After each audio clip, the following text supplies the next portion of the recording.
Bonjour à toutes et à tous et merci à FIFTY de me permettre d'être là ce matin avec vous.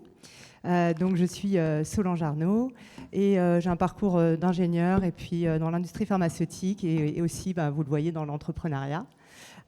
Et aujourd'hui, je vais vous parler, pour démarrer, de Marianne, 44 ans. Elle vient de prendre un gros job. Elle est assez stressée, ça se passe pas trop bien avec son patron, elle met les bouchées doubles et elle a tout le temps mal au ventre. Donc elle est allée voir son médecin, elle a fait toute une batterie d'examens et il n'y a rien, donc tout va bien. Sauf qu'elle, ça va pas bien. Donc sa copine, hyper calée en médecine douce, lui dit « Écoute, c'est vraiment le moment d'aller voir ma thérapeute en Reiki, tu m'en diras des nouvelles ». Une autre lui dit « Tu sais, la sophrologie, c'est peut-être pas mal pour toi, si tu étais moins stressée, ça irait peut-être déjà mieux ». Et puis elle va voir son médecin qui dit « Oh, si ça fait pas de bien, ça fera pas de mal, vous pouvez toujours essayer ». Alors elle cherche. Et puis elle tombe sur des sites de thérapeutes, certains loufoques, certains plutôt sérieux. Et elle se dit, en fait, je ne sais pas comment choisir. Et c'est vrai que des gens comme Marianne, il y en a plein en France parce que le stress, les problèmes de sommeil, les douleurs, les maux de dos, etc., sont hyper communs. Et c'est vrai que les médecines douces, qu'on pourrait mieux nommer les pratiques complémentaires, elles ont vraiment des solutions pour tous ces sujets. Le problème, c'est effectivement qui aller voir. Et il y a un sujet de pourquoi est-ce qu'elles font aussi peur, à tel point que, peut-être vous l'avez vu, Doctolib les a déréférencées il y a à peu près 18 mois. Et la réponse, c'est que d'une part, c'est le champ de la santé, mais ce n'est pas des professionnels de santé. Autre chose, les formations, il n'y a pas de référentiel. Donc c'est vrai que qu'est-ce qu'un naturopathe, qu'est-ce qu'un sophrologue, ce n'est pas si clair. Et puis après, il y a un amalgame un peu facile utilisé par certains qui est de dire il n'y a pas de grandes études en double aveugle randomisé, donc c'est pas démontré. C'est un peu court comme réflexion, mais c'est le cas. C'est ce qui est utilisé souvent par les détracteurs. Et puis donc, comme c'est pas suffisamment démontré, c'est dangereux. Ce qui, encore une fois, n'a rien à voir, mais dans les médias, ça passe très bien. Et du coup, les Marianne sont vraiment au dépourvu à chercher des praticiens.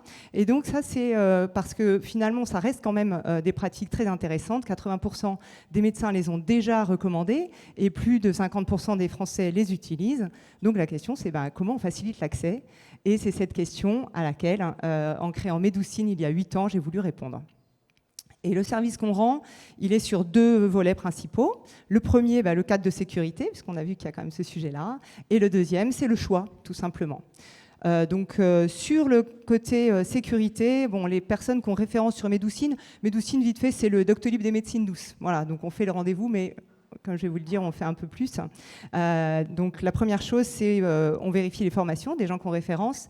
Et puis surtout, en fait, il y a l'épouvantail du charlatan, mais la vérité, c'est que le problème, c'est plutôt les abus et les dérives individuelles de personnes et pas spécialement de pratiques. Donc on fait comme un recrutement. On prend des références professionnelles, on regarde l'assurance professionnelle, le casier judiciaire. Et puis surtout, après chaque consultation, on demande l'avis de la personne qui a consulté.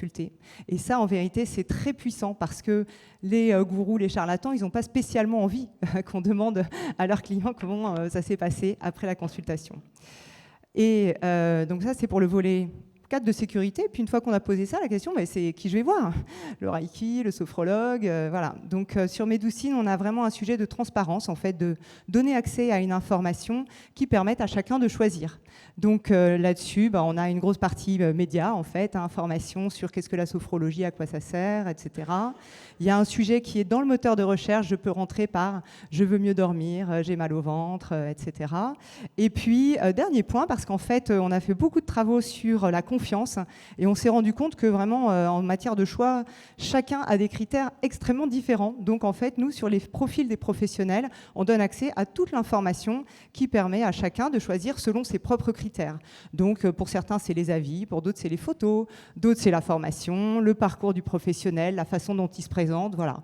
C'est vraiment important pour nous que chacun puisse faire un choix libre et éclairé, parce qu'en vérité, l'alliance thérapeutique, elle commence là, dans le choix du professionnel. Et du coup, c'est vrai que ça fonctionne bien. On a eu plus de 1,5 million de rendez-vous sur Médoucine, avec plus de 300 000 avis recueillis et 99% des personnes qui recommandent leur consultation. qu'ils ont payé de leur poche, ce qui est rare en santé. Donc on peut se dire, effectivement, ils y trouvent leur compte. Et ils y trouvent leur compte pour moi parce qu'on est vraiment dans la vision de l'OMS, de la santé, qui est pas seulement l'absence de maladie, mais véritablement un état de bien-être avec un bien-être physique, mental et social.